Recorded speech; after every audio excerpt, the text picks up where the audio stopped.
Hello 12th class. Today we are here to discuss about all those non-tax receipts. In the previous video we discussed all the tax receipts under the heading revenue receipts, and now we are discussing about the non-tax receipts. And the very first one is fees. Now what is fees? Fees is a payment to the government, and this payment is to the government for any service which government renders to the people. ठीक है, but it is not a service, not a payment for any commercial service. कुछ खरीद नहीं रहे हो आप government से bye paying that fees.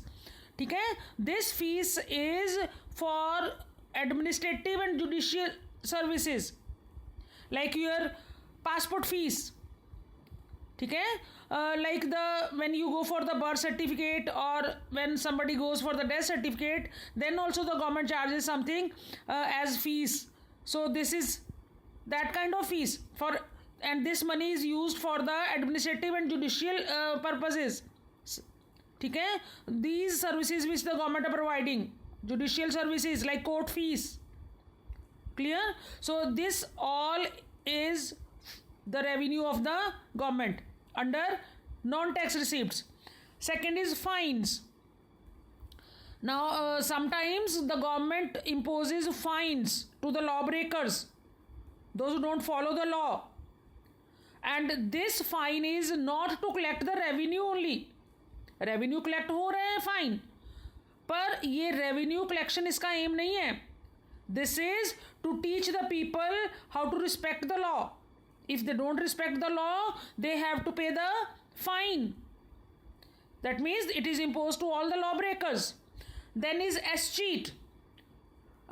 This must be a new word for you people. What is escheat? Escheat is a kind of thing. I can explain you by giving an example. That suppose somebody dies and that person does not have a legal hire. उसका कोई बेटा बेटी या कोई उसका blood relation में उसका कोई लीगल हायर नहीं है उस प्रॉपर्टी के अगेंस्ट. तो in that case the property goes to the government. So what is escheat? That income of the government which arises out of the property left by the people without any legal hire. उनका कोई Clement नहीं होता है और उस property से फिर government makes the revenue. Clear? Then is grants and donations. Grants and donations में ये जो नेचुरल कैलेमिटी कोई हो गया, इन दैट केस गवर्नमेंट के रेवेन्यू में जो डोनेशंस दिए जाते हैं. Nowadays also you must have listened about the PM fund, जो कोरोना वायरस के लिए फंड रेज हो रहा है, गवर्नमेंट कर रही है प्राइम मिनिस्टर के अकाउंट में. उसमें जो इस पर्टिकुलर इशू के लिए जो बनाया हुआ है उसमें people they are giving donations. ठीक है, so this kind of revenue is counted under donations. Then grants also, at times the government receives grants also. So grants and donations ये ऐसा इनकम है गवर्नमेंट का जो उसको